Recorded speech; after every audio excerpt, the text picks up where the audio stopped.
All right, welcome everybody. I am so excited for today's talk because we get to discuss something a little bit naughty, but a very vital conversation. As Kennedy just mentioned, we are the Libertarian Party, and we are frequently having conversations about how so many Americans can believe in freedom, and yet we're still the third largest political party. We are not the biggest party in America. How can we be affecting change? And we've invited some amazing thought leaders and action leaders here today to discuss this topic with us. How can we be getting creative? When you think back to the founding of our country, Americans didn't just sit there and politely ask King George if they could have their freedoms. What they did is they threw tea in the harbor and they united across the colonies to get what they wanted.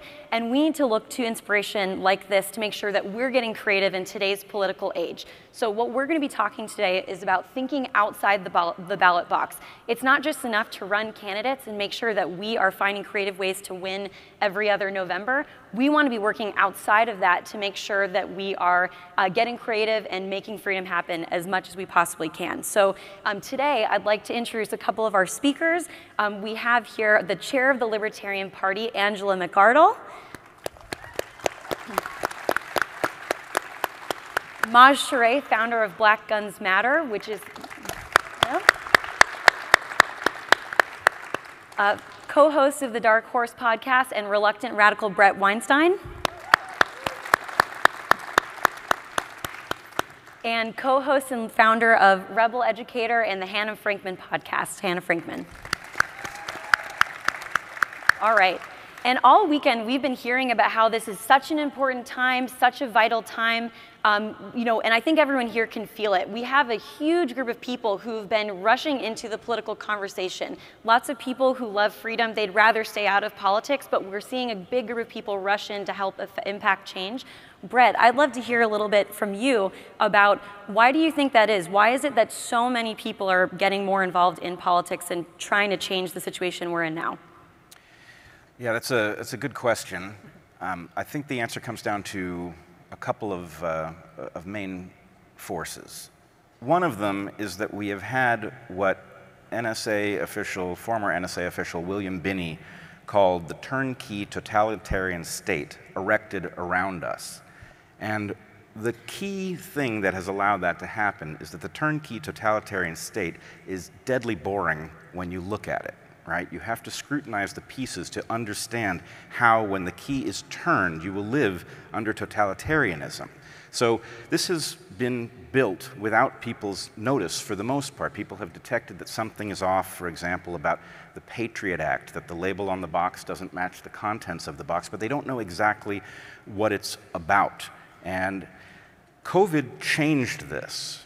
And COVID changed this in large measure because the force that I call Goliath is the force that opposes all meaningful change, is devastatingly powerful when he's on his home turf, but he is not good at fighting anything he doesn't understand, and he didn't understand podcasts. So what happened is he didn't know why he should care about what some dude in a man cave has to say about vaccine safety and effectiveness. Why should that matter when NBC and CBS and MSNBC are all singing from the same hymnal? Well, it turned out a lot of people were listening to experts who had been driven from polite society, who showed up on these unofficial channels with low production values, and it woke people up to the fact that something was taking place in front of them that made no sense. So that is telling people it is later in history than they think that we are headed somewhere we cannot afford to go, and it has activated them. Yeah. And I think we've seen that as the political landscape has changed, we've had to up our game in the way that we're getting creative. And Angela, this next question is for you. Something the new Libertarian Party is focusing on is leveraging single-issue coalitions. I'm not sure everyone here knows what that is today. Could you explain that, what that is, and how we're leveraging it to bring about a bigger political footprint? Absolutely. So single-issue coalitions are where people from different groups, maybe groups that would otherwise never associate with one another, come together in a moment of agreement about one particular issue. So with the Libertarian Party, during the last year, we formed a really powerful issue coalition to oppose war. We worked with a left-wing populist minor political party called the People's Party. They're ex-Bernie bros. That's how you could think of them. To oppose war. They're people that left Bernie Sanders' campaign because they were disillusioned. You could call them red-pilled leftists if you want. And then we started to branch out our coalition, and we worked with members of the Green Party, other members of the dissident left who are politically active, but maybe not, they don't consider themselves Democrats. And we got together in Washington, D.C., and had about 3,000 people there attend our rally, and it was the largest anti-war rally in nearly 20 years. And what was so powerful about that is that we came together to oppose something so ugly, the threat of nuclear war, but we had this really beautiful thing come out of it, which is that there were people there at that event who otherwise would have nothing to do with each other, and we came together and we said, I agree with you on this particular issue. It's so important to me. I see you as a human being. I see your intrinsic value. Let's do it again. And I can't over-express like how profound and how meaningful that moment was, because it's opened doors for us. We see each other in a different light now, and we're going to continue to work together on additional issue coalitions. Tribalism is at its height right now, but we also see people who are more than ever, they're willing to work together on single issues of agreement. I think of our tribes not as totally separate, but sort of like circles on a Venn diagram. Everybody overlaps with someone else just a little bit, and that's what I want to lean into really hard for our future. Yeah. Absolutely. And I think what's interesting about this is I don't think if you heard that you were going to a Libertarian Party panel today, you thought you would hear the leader of that party talking about teaming up with the People's Party and the Green Party, right? It really shows a sign of the times and that we need to get creative. Another person who's getting creative is someone I extremely admire. I know we've got a lot of Second Amendment advocates here, and thank you to all of you in the room. Maj Toure is not only a person who speaks out about the fact that we need reform and we need to be expanding our Second Amendment rights, he actually goes into urban centers and teaches people the very vital tools for self-defense that you need to navigate dangerous landscapes, and teaches people conflict resolution, de-escalation, gun safety, and how to really leverage your rights and responsibilities. Yeah. Maj, could you tell us a little bit about Black Guns Matter and why you founded it? Yeah, we started because we saw that this conversation about freedom in this demographic was, not only was it not being had, but it was deliberately being eschewed. It was deliberately saying, you know, as we all know, I know everybody here is tired of hearing everything being called racist, but gun control is and was racist. And so the demographic that was mostly impacted by that was the areas, you know, where I live. So instead of just, you know, arguing about, oh, this is wrong, we wanted to empower that community by crowdfunding, making these classes available for free based on individuals choosing from all different backgrounds across different political, you know, alliances or not. Just getting this group of people to say, we do agree on this issue that we should have the means to defend ourselves. We ironically got pushback from people that said, oh man, if you're pro-gun, you should not go to anti-gun cities. You should not go to the places where you will not be received with open arms. The problem with that is, that's not how America was built. The problem with that is the exact opposite of every Rocky movie that has ever been, you know, on the screen. And so, in essence, we knew that we had something where we could teach people, individuals would choose to voluntarily donate to add to a collective right, a human right, that also defends the individual right. So we created this little, you know, never-ending figure eight. The other beauty of that is it starts leaning into other things. You start having a conversation about the Second Amendment, you're having a conversation about civics. You start having a conversation about firearms, you're having a conversation about conflict resolution. You start having a conversation about the potential for defending life. You have the conversation about stop the bleed. You know, all of these different things now started to blossom into our solutionary university, where we have experts having conversations about all of these things, to Angela's point, where even if we figure out one area out of this Venn diagram that we agree on, we can work on. And since then, we had a stated goal with Black Guns Matter to make the urban community, where it's needed the most, the newest, largest gun buying demographic. And we did that between the years of 2016 and 2019, all based on crowdfunding within 3 years and less than $300. So huge shouts to everybody that's been supportive of that movement. And what I love about this is you're not talking about a strategy that's competitive to making policy change and running better candidates, but what you're doing is having a strategy that pays dividends today, and like you said, it blossoms into something better, it changes the conversation, it gets people excited about having that change. And Hannah, you also do something incredibly similar. I think everyone in this room, no matter what part of political persuasion you're from, you can agree we need education reform, possibly in different directions, but we all know that education is really critical. And so often the conversation focuses on, well, we just need to change the curriculum, or we just need to focus on electing different people to school boards. And what I love about what you and Rebel Educator do, Hannah, is you equip parents and children to remember you can have the education you want today. You can take that back. Could you tell us a little bit about what you do in those platforms to educate parents, no pun intended, on all the alternative education solutions they have at their disposal? Yeah, I like to joke with people that I'm in the business of talking parents into pulling their kids out of public school. What we do at Rebel Educator is, thank you. What we do at Rebel Educator is we help parents, first of all, understand what's broken in our public education system. I see my very first job as reaffirming intuitions that parents have that our system is very broken and it's not educating children well. And then we start to educate them on what's actually important in raising a whole human, from kindergarten all the way through to being ready to engage with the real world as a fully functional person as an adult.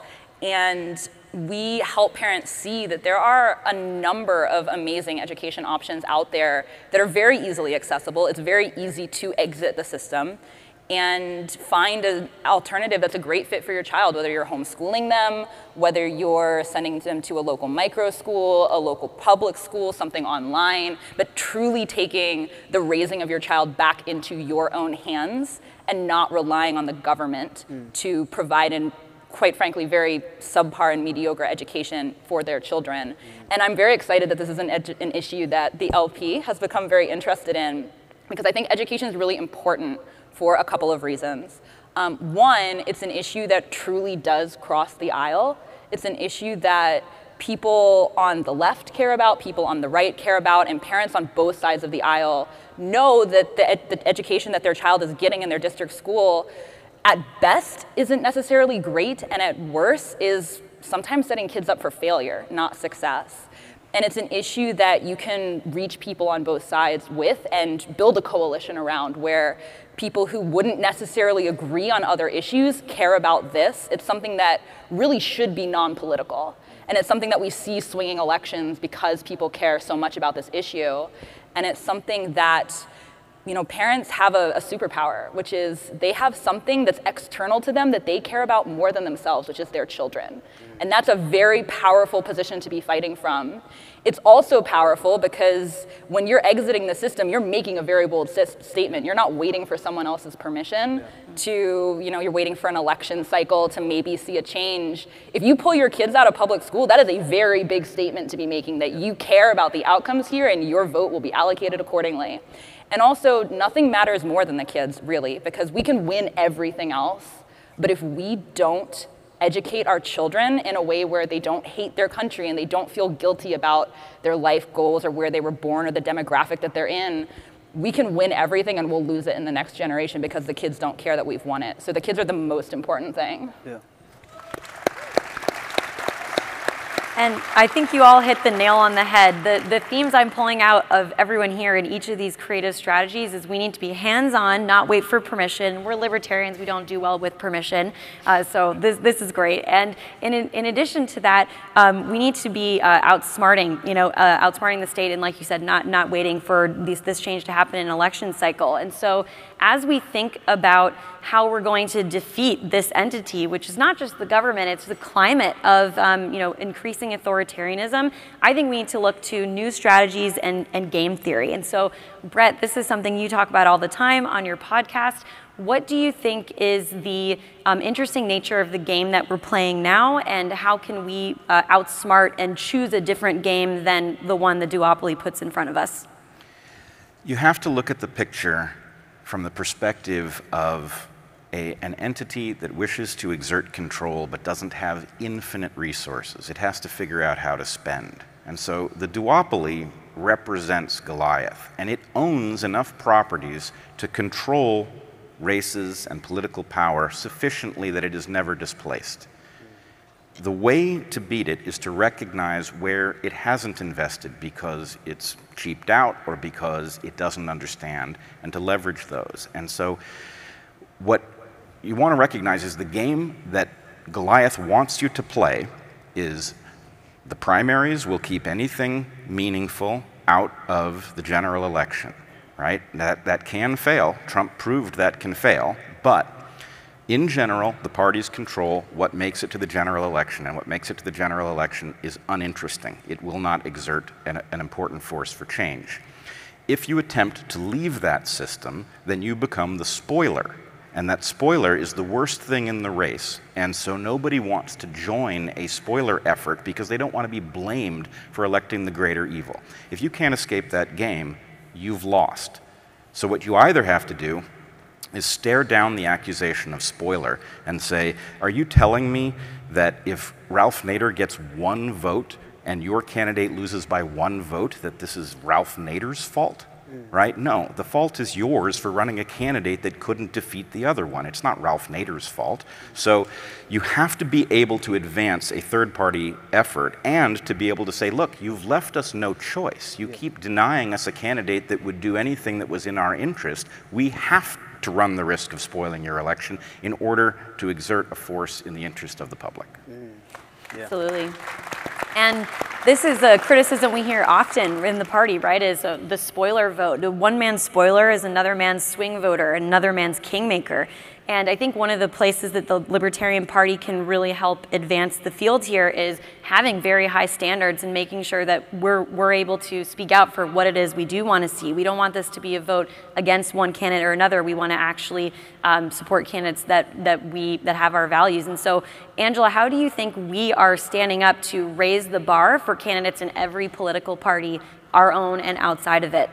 Well, the Colorado Libertarian Party just made waves recently where they struck a quote-unquote deal, a gentleman's agreement with their state-level GOP, and they said, we are going to spoil your races if you keep running terrible candidates. So they issued a challenge to the GOP. They said, if you will run candidates at the state level that we think are up to snuff, that actually represent and advance the cause of liberty, we won't necessarily run someone against you. So I'm going to be reaching out to state chairs throughout the Libertarian Party affiliates and asking them if they want to adopt a similar strategy on a couple of key races across the country. We're calling it Operation Warhawk Removal.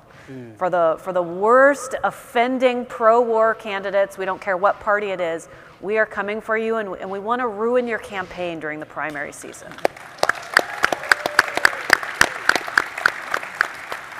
And look out on that. And I'd also love to open it up to our panelists here. I think we as the Libertarian Party, we don't see libertarianism as led by or exclusively for the Libertarian Party. We're all part of a freedom ecosystem, and each of us needs to be doing what we can to advance freedom. What do you think are the ways we can leverage our different strengths in these different organizations to make sure that we are bringing about more of the issues that we'd love to see at the forefront? I got to jump in there. You need the hood. Y'all laughing. The reason why we're in this boondoggle is because we've ignored urban America, and that is the stranglehold that leftists, extreme leftists, have on America. You need the hood. It is not an unwinnable district. It is not left. This is America. They are Americans. They are humans. That message resonates, and the only reason that I'm 1,000% certain about it is because it's exactly what I was told to not do with Black Guns Matter. Do not go there. Do not go there. And that is the place where we made sweeping changes. You need the hood. Outreach is important. No district is unwinnable. Create the liaisons, build coalitions. We will help you. You need the hood.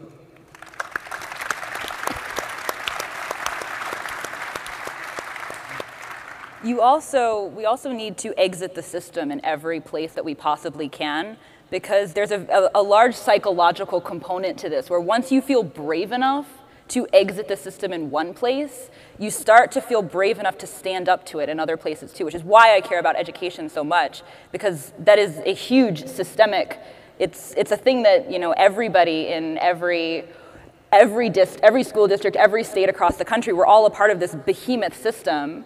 And when you pull your kids from it, when you pull yourself from it, it suddenly becomes a lot less scary to start thinking about exiting the system in other places, which is part of why I care about a lot of different issues, not just education, but that's the one I started with, because I feel like once you start to win there, you start to win elsewhere too. Amazing. And I think what's so great about this, like you mentioned earlier, is it's not enough just to stand up for something. Education is a place where you can do something about it and vote with your feet. And I think that's a wonderful place for us to end today. So I'll just put one last question to the panel. When we think about the ways that we can be brave and not just talk about the issues that matter, not just vote, which we encourage everyone to do, but how can we be brave and change what the situation that we're in today? Any parting words? Yeah. I would say the key leverage point is patriotism. And patriotism is not nationalism. Patriotism is a willingness to sacrifice for something. And what you will find, liberals have been embarrassed about their patriotism, and it's time that they stopped being embarrassed. But there is a giant coalition out there. It is a coalition that explains my presence as a liberal on this stage with libertarians. And the point is, this is the moment at which we must defend America, we must defend the West, and that is an honorable, patriotic position. And you will find you are a vast majority if you lean into that leverage point. And with that, we thank you. Please join me in giving a big round of applause. Not everyone here on the stage is what we would call a big L libertarian. We've got a lot of fellow travelers and little L libertarians. Thank you for joining us to talk about patriotism. We appreciate it. Thank you.